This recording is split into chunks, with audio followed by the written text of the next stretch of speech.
યુએસમાં H1B visa એક એવા visa છે કે જે સ્કિલ્ડ પ્રોફેશનલ્સને કામ કરવાનો ચાન્સ આપે છે, એમને ઓપોર્ચ્યુનિટી આપે છે.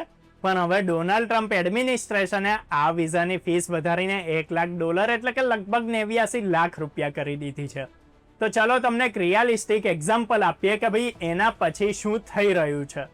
તો આપણી પાસે કેલિફોર્નિયામાં ભણી રહેલા ઇન્ડિયન ગ્રેજ્યુએટ સ્ટુડન્ટ કેવિનનું એક્ઝામ્પલ છે. એ વિચારી રહ્યો હતો કે ભાઈ આ વર્ષે ફોલમાં પોતાની બિઝનેસ ડિગ્રી પૂરી કરી લેશે અને પછી H1B વિઝા માટે એપ્લાય કરી દેશે. પણ હવે એનું આ ડ્રીમ બહુ અઘરું થઈ રહ્યું છે. એનું કેવું છે કે ભાઈ યુએસ આવનારા લોકો મહેનત કરીને જિંદગીને સારી બનાવવા માંગે છે, પણ હવે ડરના માહોલમાં બધા જીવી રહ્યા છે. કોઈ પણ આ વિશે વાત નથી કરવા માંગતું, કોઈ પણ પોતાના વિઝા સ્ટેટસને લઈને ઓપનલી કન્વર્ઝેશન નથી કરી શકતું. એટલી ખરાબ હાલત થઈ ગઈ છે. ડોનાલ્ડ ટ્રમ્પે આ ફીસને યુએસની જોબ અને નેશનલ સિક્યોરિટીને પ્રોટેક્ટ કરવા માટે વધારી છે. સાથે જ એમણે ટ્રમ્પ ગોલ્ડ કાર્ડ નામનો એક નવો વિઝા પ્રોગ્રામ પણ લોન્ચ કર્યો છે, જેમાં $10 લાખ આપીને રેસિડેન્સી મળી જાય છે. આ સડન એનાઉન્સમેન્ટ ટેક કંપનીઝ અને યુનિવર્સિટીઝ માટે બહુ એક મોટો ઝટકો સાબિત થયો છે.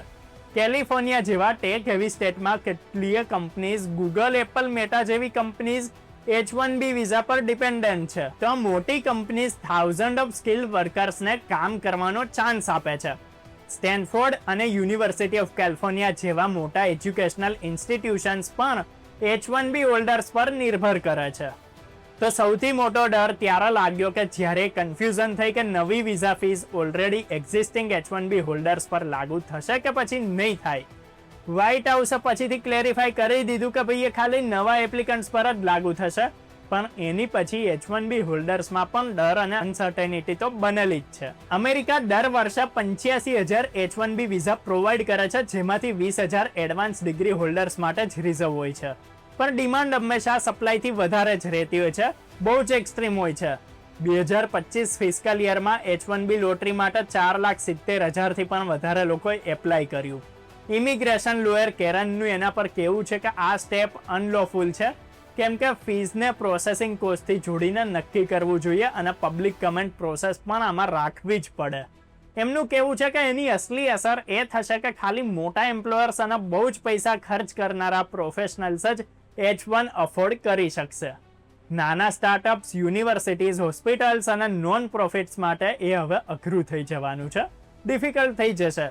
હેલ્થકેર સેક્ટર પર પણ એની ગંભીર અસર પડવાની છે. તો સેન ફ્રાન્સિસ્કો ઇન્ટરનેશનલ એરપોર્ટ પર એ કન્ફ્યુઝન ક્લિયર જોવામાં આવેલું. પબ્લિક એમ્પ્લોઈઝ, મેડિકલ ટ્રેનીઝ અને સ્ટુડન્ટ્સ બધા જ અત્યારે હેરાન પરેશાન છે. કેટલાય લોકો, જેમ કે કેવિનનું એક્ઝામ્પલ અમે તમને કીધું, એવા લોકો હવે ઇન્ડિયા રિટર્ન આવવાનું પણ વિચારી રહ્યા છે.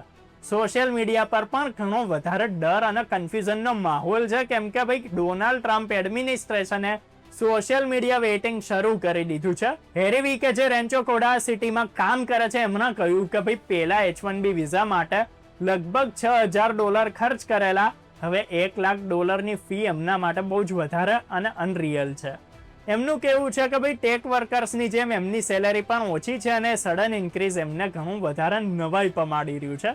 આ પોલિસી ચેન્જની અસર લોંગ ટર્મ પર થશે, જેમ કે ટર્કિશ મેડિકલ ગ્રેજ્યુએટ એનેસ કે જેમણે J1 પર ટ્રેનિંગ લીધી છે અને અત્યારે ટેમ્પરરી B1 વિઝા પર છે, એ પણ વિચારતો હતો કે ભાઈ કેટલાક વર્ષો પછી એ H1B માટે એપ્લાય કરશે, પણ હવે એની ફી અને રૂલ ચેન્જ એમના માટે બહુ મોટી અનસર્ટેનિટી વધારી રહ્યું છે.